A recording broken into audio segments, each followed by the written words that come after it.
Bogis oza liboma na mutu na yo Bogis. Bogis oza liboma na mutu na yo Bogis bompema. Hein?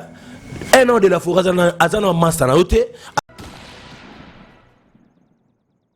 Igo de la forêt ambassadeur a beta de ba grand salle, a beta ba double zénith. Vous comprenez? De la forêt beta ba Bercy. Vous comprenez? De la forêt beta ba stade Martin na kin oti lelo. Mutu mota ko beta ngo. Tu es malade, hein, mali la poto, hein, mutu ne sa bien terre. Est-ce vraiment de la forêt qu'on ça teste pendant la vie à la musique?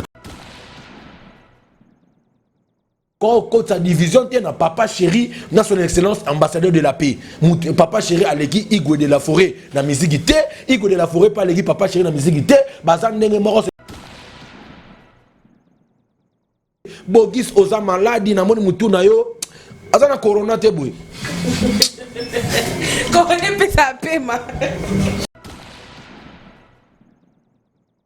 Hey, salut les warriors, salut la grande famille Fally Ipupa, salut les mélomanes de la bonne musique. Moi c'est le mondialiste Ambassi Bourgeois, Motosog, le prince Rassel, votre chouchou. À tout seigneur, à tout honneur. J'aimerais d'abord commencer par remercier mon boss, mon chef, mon mentor, Fally Ipupa, le king à trouver Soli pour la confiance. Désormais dans les bacs, dans les jours prochains, vous aurez ma chanson Advienne que pourra. Votre chanson Advienne que pourra. Mesdames et messieurs, bienvenue dans votre chaîne d'excellence cleboa.com avec votre humble servante Annette Chituka. C'est avec un grand et immense plaisir que moi, Annette Chituka, j'aime communiquer avec vous. Ça se fait à travers ce micro et cette caméra. Je tiens avant tout à remercier celui qui est derrière la caméra, Herman Emporio, garçon slim. Grand merci pour ton savoir-faire et je tiens également à remercier My Lady Boss Pichou Mangaya, pourquoi pas, à tonton Bandalom invisible de la nation. Et grand merci à vous de vous abonner, partager, commenter nos émissions. Vos suggestions, vos commentaires nous aident à se perfectionner et nous en retour, on est là pour vous informer à temps réel et merci beaucoup de votre fidélité, de vous abonner, partager nos émissions. Voilà, mesdames et messieurs, je ne suis pas seule aujourd'hui. Une fois de plus, je reçois pour vous Rwandaka. C'est avec lui que nous allons dérouler cette émission. À qui j'ai dit déjà bonsoir Rwandaka, il est là avec moi. Ouais, bonsoir Rwandaka. Bonsoir, bonsoir, bonsoir. Ah, bonsoir. Annette Chituka, belle femme. Ndeni gomer, ndeni santi. Kayo, tu n'as pas mis comme on mais on dit, bato bele basasu ba moninga na yo balinga mingi yo ya mangaka na kriwa no bomba yebe. Ah, Annette Chituka zakitoko, belle femme, Chituka lobakate, belle femme kitoko beauté pétaille, belle femme soki bo meki bo kozwaka o, mi wosu na sai lo krimote. Annette Chituka faut s'arrêter, simple, beauté magique, simple. Faut s'arrêter, la beauté divine au clair de la ligne. Annette Chituka, simple, faut s'arrêter, beauté maman. La beauté maman, faut s'arrêter. Pour me soubattre, mona, à tout potanino. Voilà, merci beaucoup Rwandaka.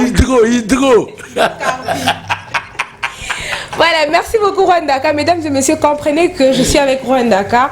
Mais sinon Rwandaka, n'a évité son tali vidéo, oyo kipe, tout ça comprendre, t'es 2020 au bateau. Que ce monde en monte, azo les canadiens ne veut pas réclamer. Peut-être ma Kambounae, Moroboya Salara, depuis 1990. Tomoni Bogis Bompema, Abimi, azo telemela, Igwe de la forêt.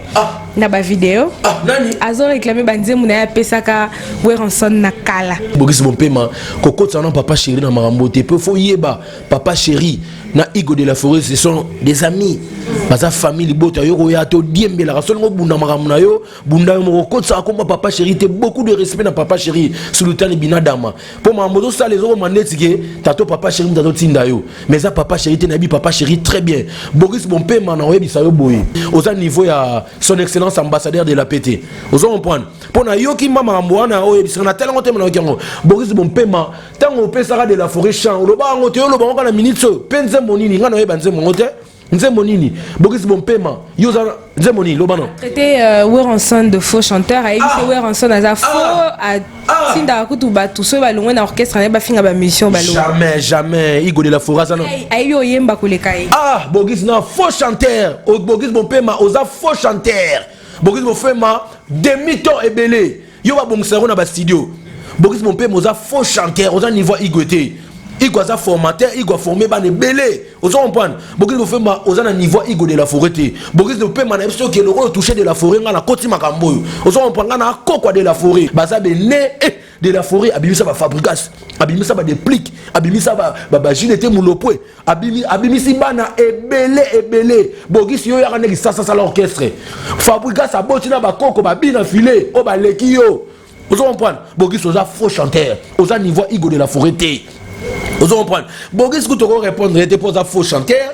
En plus tu reconnais ta maramna été azoluka base na Igo de la Forêt. Igo de la Forêt ambassadeur de la paix à Kolanda été à répondre été. Vous comprenez? Nganet koko na bona continent Bogis Bompema na zo bisayo na za désolé. Oza faux chanteur. Bogis faux chanteur mi se ba demi-temps. Oyemba rama B. Bogis pardon. Et un bel rocha voix boy, auto souffrir. N'a bino embarraté. Bogis, faux chanteur. Vous comprenez? On y voit Igo de la Forêt. En tout cas, on remet quand Igo de la Forêt, on a ça la maison mère. Vous comprenez? Igo de la Forêt, Bogis, a boti ba chetani gola, boti ba ne belé. Maestro Fabrigas, a boti ba ne belé ba bébé bouchou. Bina filé, Materazzi, ba ne belé. Vous comprenez? Au niveau n'a été. Rwanda ka tolanda ki totala ki vidéo to yo kaki ba propos pe ya Bogis alui ba acoustique yango engindi ba musicien nyos bo beta ba acoustique Weranson de la Forêt a beta pas acoustique nan batwata Bogis oza li bomba na mutu na yo Bogis oza li bomba na mutu na yo Bogis Bompema un an de la Forêt azana master na yote aza niveau noté de la Forêt Igo de la Forêt ambassadeur a beta de ba grand salle a beta ba double zénith vous comprenez de la Forêt beta ba Bercy vous comprenez de la Forêt beta ba stade Martin na kin oti lelo mutu monta ko beta ngo pe bota ba live té son excellence a beta de ba live bota na ba YouTube té bolinga kusika ondeni vous comprenez en plus de la Forêt d'azana a kola na kama mutu ba sala que le roi Annette Chituka au sage le roboé de la Forêt il faut l'andango non jamais Bogis na zo bisayo musique ezana ki sasawa il y a na ki sasa sala orchestre beta poto ndimayo beta ba grand salle beta ba double zénith beta ba marti poto ndimayo vous comprenez il y a le bi ya grand chanteur papa quoi ba monsieur le roi papa wemba ba ndimaye ba demi-temps faux chanteur yo reso commencer moneza oyemba so kominze mondeza oyemba tiens non biso ya hotel la biso ba critique papa chéri bandima ya sala ba mouvement ba sala ba test na orchestre ya batlora ba papa wemba soki lelo président Weranson ezaki ka ki ne ko sa test pas papa wemba onzoye Bogis tu es malade mali la poto mutu no ça bien terre est vraiment de la Forêt ko sa test pendant vivre la musique en plus que son homme repose en paix.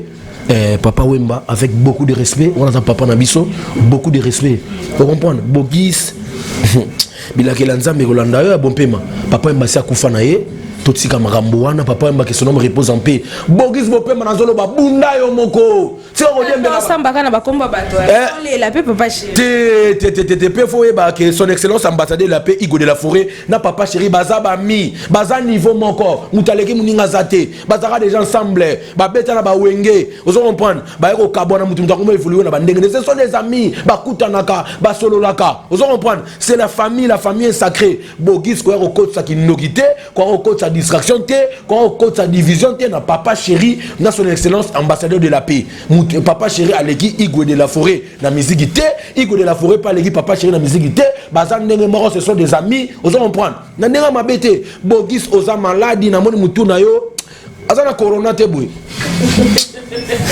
corona pesa pema. Voilà, mesdames et messieurs, comprenez que je suis avec Rwanda ka. Sinon Rwanda ka boni évolution ya musique na yo. Non, avant de répondre na zolo bana Bogis Bompema. Bogis oza vie na nga na moni omo dérailler makasi musique ezana kisasa yara kisasa ça l'orchestre beta bandima yo beta musique ezate le rozo te kanzembo que oza bon chanteur Igo de la Forêt à niveau na yote Igo de la Forêt à Botibana yo pe botabana en total anansi Igo de la Forêt Botiba maestro fabricas Igo de la Forêt à Botiba Babindombe à Botiba Jinete Mulopwe à Botiba Nebele lelo maestro fabricas à Botiba Koko babina filé oza niveau na yote na succès na koyemba na marambo belé ya ko beta musique na kisasa tika distraction to sala politique na poto ça là on a moni malili wana peso corona bizo na corona na zo ibate corona zo bouger mutua ozo comprendre oza malade na mutu na yo ozo comprendre au niveau ya son excellence ambassadeur de la PT soko continuer na Igo de la Forêt ngako konaye na koti makambango na okeno tina lifobo voilà merci beaucoup sinon Rwanda kasoto bito tala ba nyongo ani za ba nyongo ya kala depuis 1990 lelo soto bito tala somo dazaki na nyongo na mi ezepe belé on a peut-être bogis pas na raison nga osilika non madame s'il vous plaît tous à la intellectuel sur le 1990 le tour en 2020 20 ans passés. 20 ans passés, ça qui ont par écrit ou comment son excellence a responsable, son excellence a sa bana zotang c'est le quoi leader musubana maba kangaka ba photo, tout le monde a ba photo. Vous comprenez? Son excellence félicitations exosengiama. Attends, la bourse naïe, vous comprenez? C'est l'excellence de la paix, attends Sarabana. C'est l'excellence de la paix, Azana ba contre bien universal, na miki la ba contre bien fois beta bandoule. Ce que batala la di mo mali le beti na mutu, bogis on a mutu, ozobe la mutu bogis. a touché son excellence ambassadeur de la paix pardon. Yo tsala mkemo mona batbaya luko mana poto wana. O mona mabaya base à son excellence, o mona mabaya luko pena. Continue kaka. Peut-être ils appellent à papier, en tout cas, nazos contre ça, il fallait bien ça contrat, ba vidéo le bien sali, so les papier faut bien ça. On t'a 1990 à 2020, 20 ans passés, ils ont des calomnie, fausse accusation.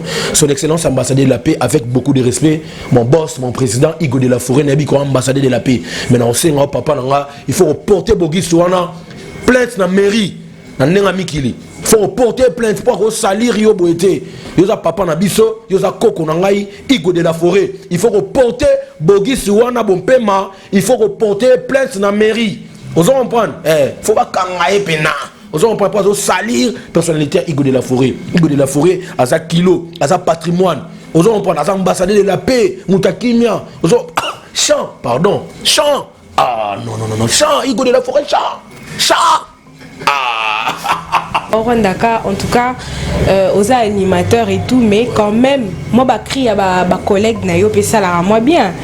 Pour les fanatiques, il y a Rwanda, tende balandara, on a des émissions, mais quand même, tout le monde a payé. Et à mon peu, le monde a fanatique, il y a Bercy, Bazolandayo, fanatique, il y a Brigade, fanatique, il y a Bill Clinton. Mais moi pourquoi maintenant c'est pas ça on est tiboyoko bon après moi crime européen il y a Bercy net indé mon européen bini à sali auto longue pas héritier mais bois qui fait moi dire moi boy et cartonné euro c'est pas ça peut dans Hollande bois qui fait moi lo moi boy à Bercy ça là lo bois quand robot lo Spawn Macintosh il des maître du temple Spawn Macintosh yende mutalege azate biso tout aux Hollandais vous comprendre Spawn Macintosh ndim na robot a cri na vous comprendre robot a peu ta génération na yo brigade Azar merci pas na bien mais Spawn Macintosh génération na ngoyebide Spawn masangai collègue na ngai mais laissez le temps au temps le lorma président beaucoup de respect à bala responsable papa Babilnat vous comprendre mobile à Nathalie Kalonji à sa orchestre à sa responsable il faut beaucoup de respect na boulot respect que tant qu'à responsable n'a pas responsable mais il y a un maximum respect na pesa Spawn Macintosh parce que il nandinga mabeti na comme niveau ya comité abeti ba grand salle abinisi mboko mbala avec son excellence ambassadeur de la paix le lo passe la chemin na ye azokende kitoko donc yende mutabangi sanga makasa pa tuna mumbafu Spawn Macintosh ka suna vandi na otala boy yende mutabangi sanga makasi donc na robo rande ba Spawn Macintosh on a mona ngo ba devoir makasi ozo mpelo mo boka pa son excellence ambassadeur de la paix tatu kan sebo to balo badina na lulu abatu kashikuni manto bwachini bakadisha balunda tulonda mushindo uweta tukansebo de monkadila tulonda viejelu badikala jike chakweto basho nonso babiakula hey loa kubikila epo anye jitutangila wa mukaji wasione twende tumona mwana mutoto eyo twende tumona aiwo iwo lolo na shaba tutashina ndegela meme toke ndegela ndegela mama ndegela toke Q Sport Macintosh. Alega didi kambui wangata bambogadia mbulugutu bukabushi bankumbugadia seya kiti sote seya Sport Macintosh yende. Voilà quoi, merci. Voilà, merci beaucoup Rwandaka. Grand merci Nabatnia Sobazo Landabiso. Je profite à l'occasion pour souhaiter joyeux anniversaire à Madame du Cœur, Annie Moussoulou. Joyeux anniversaire à toi. Mais Rwandaka, en tout cas, souhaiter non joyeux anniversaire à Annie Moussoulou. Azolando depuis Paris, le lop anniversaire. Ah, Annie Moussoulou. Joyeux anniversaire, joyeux anniversaire, joyeux anniversaire, Annie Moussoulou, joyeux anniversaire,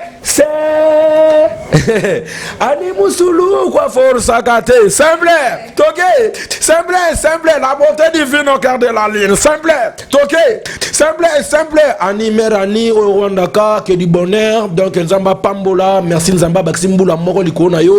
Au Rwanda artiste nayo na souhaité donc bon anniversaire, que du bonheur, longévité, prospérité. Nzamba Pambola fongo la lumière na vie na yo quoi. Voilà, merci. Voilà. Merci beaucoup Rwandaka. Sans plus tarder, tu as déjà ma son abisso, mais Rwandaka boni dernièrement zaki na studio hein. Et les canines ils nous ont enregistré tout ça. Non, na style enregistrement na comme na temps il y a dédicace. Donc il faut boya ko na studio pendant na solo na Herman Ampo yo garçon Slim na zo benge donc Herman ya KTV za radio té. Au mon zolo ba trop fo ba mon na mana yé na studio pas président Godel Ofombo ba ima ba zwinga donc vous comprendre bazwinga pena ba mona ke mamna zo sala ba ya dadango abana ba na besoin mona na studio ba maman Fanta Fofana la diva lettre F ba na besoin ba mona musala na zo sala vous comprendre Laskoni Mbunza trésor pembele ba na besoin ba mona musala Rwanda ka zo sala na nenga mabete donc na comme na dédicace o alinga bima dans le temps de sacrifice dans sa bazooka. Donc le numéro est à plus 243 81 89 72 958 plus 243 81 89 72 958 soko bengi okoyamba ngamo Rwandaka o comprendre na tika chombo te na tika la Jonathan Banewa to Anderson Chimi na ordre de Léopard te donc ngamo na yamba chombo donc to sola yobi kande zala quoi. Voilà quoi moi ba tutu bana besoin mona ngai ke nazama na studio na osala boulot pe jour à dédicace faut boya filmer ngai bo to sala émission na studio pour TV za radio té voilà donc boulot qui est bien na tourner un peu déjà clip na ngai. Il y a deuxième générique moi ils ont un peu mai tout cela qui ont déjà mutu moi mon nagi tout ça qui déjà afrobeat mo sinon Rwandaka ce qui les lope Rwandaka silisi abimisi banzembu nae est-ce que on a ba plateforme ni en so po mikolo to ebike musique ya mboka na biso zo tambola plus na YouTube dans so sali nzembu na yo pour au sentir ko sali musa normal la mu ba fanatique na ba lingara yo pe bazo apprécier musa na il faut lancer na YouTube neti boto zo mona jeune talent Inos a lancé qui nzembu na ye ils ont déjà 4 millions na YouTube. Est-ce que Yopé Soche Nzembu pene comme appelle ba niveau à 4 millions? Mon Inos leginga Inos bien leginga Inos leginga go Inos bosa ba kitetsito vena ndako zo budi na ndako na binoto na kikoso Inos sanga kunolinga na escaba Inos ba liba beta nga ba bigogo ko na vimba tana okitana pe na batu na ngona ndo gogola donc ils ont subi coup de chapeau donc na Hollandi donc kitoko donc voilà quoi ils ont maintenant donc félicitations à Osala Musala bien naé donc moni iloka malamu kulinga raté ozala kana mutema mabenza mba pambola ote donc si ils ont ça va ils ont saliki nga maman innocent lekinga innocent lekinga na beti na bokesa ba discours nga premier mois na obotiza dans sa bazoka le temps de sacrifice donc nzambi mutayebi na question tuninga na ochana ba plateforme et tout tozo solo ndomboli no leader na pesi mbote donc ndomboli no mutako partageant tozo solo na et tozo solo pena maison d'Ivo na vient nga deuka songodo ya show bezwana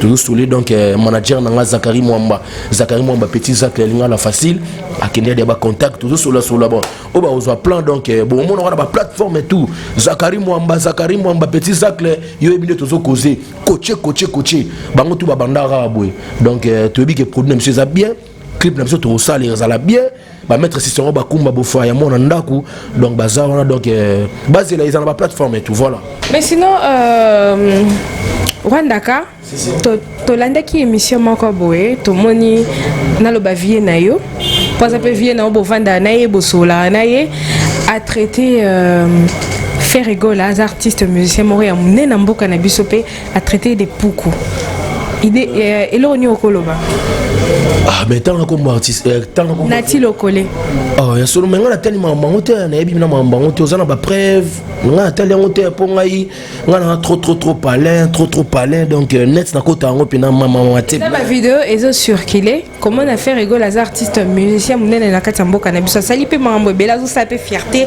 ya mboka na biso par sa musique comment nati lokole as un journaliste oui il est censé quand même kozala au milieu du village mais Azui a traité fait rigoler de poukou yo en tant qu'artiste pour les lopé to éviter Rwanda ka pa kokoma ba niveau wana pe bazoka pe bimie cartonné ba pa comment traiter de banyama ba poukou ba insectes et tout on m'a bé venati lokolo c'est mon vieux vinanga ngiringira bolafa vinanga na ebinga bien donc venati lokolo aza vinanga donc là on a ça na venati lokolo il faut ça ramener du village l'autre le bakaka aza journaliste ya munene wana za vinanga mais mon vidéo yango pena na tali yango te na mona mandeni na olobela mama monte mais le comme na bozo confirmant yo tel ba vidéo e panzani na lukama na mekana tala yango na vérifier mais là on a koyebi ça na vinanga na ti lokolo faire rigolo aza grand artiste ya mboka oyo donc il faut moi ba minimum de respect za la on comprend les artistes munene il faut beaucoup de respect azana bana azana ba famille ko traiter mutu poukou ko traiter mutu boy c'est pas bien on comprend donc venati oza vinanga yo za journaliste faut za au milieu du village on comprend faut za au milieu du village donc venati lokole ce qui vient mon lobaki bongo en tout cas vient nazana regret ya makasi tant que ngana petit na yo za vinanga yo so la bongo TV na ferigo les artistes na yo mboka az artistes munene mboka les padres pazuria aza patrimoine mboka oyo on comprend asalaka fierté ya musique congolaise partout dans le monde on comprend donc venati vraiment ngana tali ba vidéo on a na tali en monté ben soke za bongo donc c'est on a venati vraiment à quoi traiter président Ferrego dans le niveau on a été on comprend pas un grand artiste en Mboka on comprend il y a un journaliste fois à la au milieu du village voilà d'accord que ninga na taila na mona ngana obangelo na mona ti makamnyo so yo tika ka ipaka bosi oyo bimisa bo ba créer boaka wana niveau wana au même moment où tu as maramio sur obi comme des musiciens bazalaka na maison mère bakenda batika maramio sur la maison mère te ngana za mona nzambe ngana apôtre bolia ngaba lavenga déjà na biji wana ti ngamna za des délivrances te na biji wana jona na biango so beta na orchestre wana so longwe faut luki lunga nzambe ngana sa ba délivrance akokanga te na za famille na ete so ki za ki mama musique kokota mama te po akokate to ma musique wana collègue na ngai c'est mon collègue non ngodo basuma munete s'il te plaît la skoni mbunza pixenga ya dadango bana pixenga rondaka loba makamuna yo zo comprendre donc na loba makamuna ngai na pesi mboti na lisi salai na Autriche wana donc lisi salai na Autriche lisi salai na pesi mboti na Sheda Tambwe bisous Sheda Tambwe Tabou Fatou top modèle mère boyebi toujours causer no boyebi Sheda Tambwe mère boyebi toujours causer mère Tabou Fatou toujours causer na pesi mbote na manager na en Autriche témologie peuple mundibu témologie na pesi mbote na Léombo Mamokonjo très rapidement na ba dédicace pe numéro de contact plutôt comme mbote na témologie peuple mundibu Eva Moiri Saint-Esprit donc Carlos Mokonza Ilia na pesi mbote na Sek Didi Finzoni Kabushkop na Luanda na pesi mbote na Lorette Mbemba mami Lorette Mbemba na Luanda coaché na pesi mbote na Dona Monica maman social Coca-Cola. Numéro contact est plus 243 81 89 72 958. Plus 243 81 89 72 958. Son mobima na Marcy Single Oyo. Ekobeta mère, ekobeta zano à l'aise. Ekobeta malaglodi. Voilà, merci beaucoup Rwanda comme l'émission Nasuka. Grand merci à tous nos abonnés de cléboa.com. Nous sommes là uniquement pour vous servir.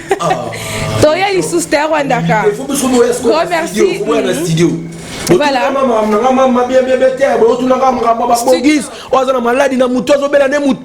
Bogis mon père mazon mekana son excellence ambassadeur de la paix Igo de la forêt. Bogis yo mekina Igwe ngamo na Zio za faux chanteur demi-temps. Merci beaucoup Rwandaka, grand merci à my lady boss Pichu Mangaya, pourquoi pas à tonton Chaise Chilombo, grand merci à tonton Jeff Akele, grand merci à toutes les personnes. Nous sommes là uniquement pour vous servir, pour voilà, merci beaucoup à celui qui est derrière la caméra, Herman Emporio, garçon. Herman Emporio, simple garçon Céline, ma force à rater, simple toujours. Ouais, allez bazokate, apusana pembena chérité. Allez somba bazoka, lia bazoka, et pensa ka ça fait na monoko, et le vola ka solo ya monoko. Tout à fait na bazoka, ça c'est la nouvelle danse. Ça c'est pas ça machin. Toké. Danse à bazoka. Tokolia bazoka. Na yoki posa ko fibe logo moi sucre bonbon et chocolat. Voilà, merci beaucoup Rwandaka. Mesdames et messieurs, c'était Rwandaka. Merci beaucoup à vous. Nous sommes là uniquement pour vous informer, vous divertir. Voilà, grand merci à tous nos abonnés de Cléboa. Continuez à vous abonner massivement. Grand merci à vous. Restez branchés dans notre chaîne d'excellence cléboa.com. On se retrouve au prochain numéro. Je vous embrasse. Bye bye.